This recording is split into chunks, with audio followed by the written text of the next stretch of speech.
saya sendiri, Ragi Riftianda, dengan NPM 220711672. Perkenalkan, nama saya Jovanka Agustinus dengan NPM 2207116665. Saya Sinclair Collins dengan NPM 2207116666. Museum History of Java. Museum History of Java adalah museum yang terletak di Jalan Parangtritis, kilometer 5,5 Garuda, Bangunharjo, Sewun, Kabupaten Bantul, Yogyakarta. Museum ini terbilang sebagai destinasi wisata yang baru di Jogja karena baru dibuka untuk umum pada tahun 2018, tepatnya pada bulan Desember. Sebelumnya, tempat ini merupakan sebuah kafe yang bernama Pyramid Cafe. Museum ini memberikan sentuhan teknologi modern dengan tidak menghilangkan unsur-unsur Jawa yang menjadi ciri khas kota Jogja. Pada pembangunannya, History of Java Museum memiliki fungsi sebagai pusat edukasi dan wisata berbasis sejarah dan nilai-nilai luhur budaya bangsa. Dengan tujuan untuk melestarikan dan menyebarluaskan rasa kecintaan masyarakat terhadap sejarah budaya bangsa serta mengembalikan pemahaman dan rasa bangga arti pentingnya nilai-nilai budaya peninggalan para leluhur yang dibangun sejak ribuan tahun yang lalu. Museum ini memiliki beberapa ruangan atau studio di dalamnya yang tentunya dapat kita kunjungi. Yakni yang pertama ada di Studio 1 yang digunakan untuk menonton film mengenai sejarah pembentukan Pulau Jawa. Lalu di studio kedua berisi koleksi-koleksi museum yang dipajang dan tentunya dapat kita lihat dan nikmati.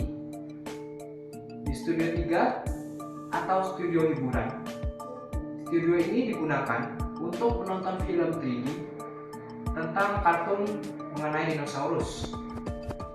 Lalu di studio 4 berisi diorama-diorama yang dapat kita gunakan untuk berfoto. Di ruangan terakhir merupakan tempat yang digunakan sebagai tempat bermain, di mana tempat ini berisi permainan ular tangga yang raksasa. Nah, masalah yang kita hadapi yaitu yang pertama, masyarakat umum kurang mengetahui tentang Museum History of Java ini. Masalah yang kedua yaitu pandemi COVID-19 yang sedang meningkat yang membuat pengunjung sepi. Dan yang ketiga yaitu harga yang dinilai kurang tidak sesuai dibandingkan dengan fasilitas yang ada. Dan yang terakhir yaitu kebersihan kurang terjaga. Untuk sebabnya, pandemi COVID-19 yang membuat pengunjung tidak berani berkunjung serta adanya aturan PSBB. Yang kedua yaitu kurangnya promosi yang dilakukan oleh pihak museum. Dan yang ketiga yaitu tidak ada penambahan inovasi terhadap fasilitas museum yang ada, serta kurangnya perawatan terhadap benda-benda dan fasilitas di museum. Akibatnya, sepinya pengunjung, kurangnya pemasukan yang diperoleh dari operasional museum, dan banyak benda atau fasilitas yang kurang terawat. Nah, untuk perkembangan Museum History of Java ini ke depannya, kami memiliki beberapa rencana yang kami harap bisa terrealisasikan. Yang pertama adalah gerbang untuk museum. Kami ingin membentuk gerbang masuk atau yang biasa disebut sebagai gapura, agar gapura ini nantinya bisa tetap mempertahankan tujuan dari pembentukan museum ini, yang mana adalah untuk melestarikan budaya Jawa. Kami berniat untuk membuat gapura yang bernuansa Jawa. Gerbang ini nantinya akan bercorak barik dengan warna coklat keemasan yang terbuat dari material aluminium, agar tidak mudah berkarat dengan harga yang relatif murah. Yang kedua adalah taman mini. Kami ingin menambahkan taman di bagian depan museum agar tidak terkesan angker dan terbengkalai. Taman mini ini nantinya juga akan menambah nuansa estetika dan nuansa adem, sehingga lebih menarik pengunjung museum dan menambah kenyamanan. Kami juga menambahkan kursi dengan payung yang bisa dibuka tutup oleh pengunjung agar pengunjung juga bisa istirahat dengan tanpa terkena sinar matahari. Taman ini nantinya akan kami tambahkan tanaman hias seperti tanaman perdu yang memang lebih mudah dirawat dan tidak peduli. Yang ketiga adalah pengaplikasian VR dan AR.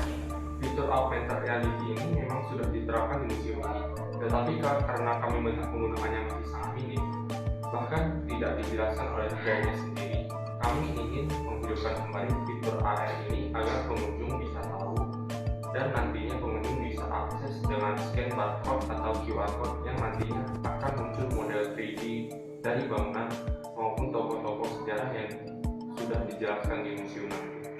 Untuk VR, ini merupakan hal yang baru dalam museum. Nanti VR ini ada dua kegunaan. Yang pertama, nantinya pengunjung akan berada di tempat yang agak luas. Nantinya pengunjung akan melihat perkembangan kehidupan dari zaman purbakala secara dekat hingga saat ini. Yang kedua, nantinya VR ini akan digunakan untuk memainkan permainan tradisional yang menggunakan lapangan yang agak luas, seperti gobak sodor dan bentengan. Sedangkan permainan papan yang tradisional seperti congklak tetap akan menggunakan papan agar pengalamannya lebih terasa. Penggunaan VR untuk permainan yang membutuhkan lapangan ini bertujuan untuk menghemat space yang nantinya juga akan menambahkan beberapa CPU atau NPC di dalamnya. Ini yang keempat adalah acara kesenian. Kami ingin masyarakat tetap tahu tentang acara kesenian yang tradisional. Jadi kami ingin menampilkan acara kesenian tradisional seperti wayang dan opera setiap malam minggu dan hari-hari tertentu. Acara kesenian ini nantinya akan bebas biaya di dekat dan dilaksanakan di dekat gerbang masuk dengan panggung sementara. Selain untuk melestarikan budaya, acara-acara seperti ini nantinya juga akan menarik para pengunjung dan akan menjadi ciri khas dari museum ini sendiri. Nah, yang kelima ini adalah aplikasi dan web. Aplikasi ini nanti akan dikembangkan oleh kami dan nantinya akan menjadi media promosi dan tempat pembelian tiket. Kami akan membuat web dan menggunakan sosmed untuk memberitahu mengenai promo-promo maupun informasi mengenai museum ini nantinya. Yang keenam ini adalah etiket. Etiket ini dibuat untuk mempermudah para pengunjung dalam membeli tiket. Pengunjung tidak perlu lagi mengantri di depan loket pembayaran. Nantinya di depan pintu masuk akan ada layar untuk membeli tiket. Pengunjung juga bisa terlebih dahulu membeli tiket di aplikasi yang telah kami kembangkan tadi. Sehingga nantinya pengunjung cukup scan kode di depan pintu masuk dari museum ini. Untuk orang yang kurang paham dalam penggunaan etiket ini, nantinya tidak perlu khawatir. Soalnya nanti akan ada pegawai yang stay di depan pintu masuk dari museum ini untuk menjelaskan tentang penggunaan etiket ini. Yang selanjutnya adalah kursi studio.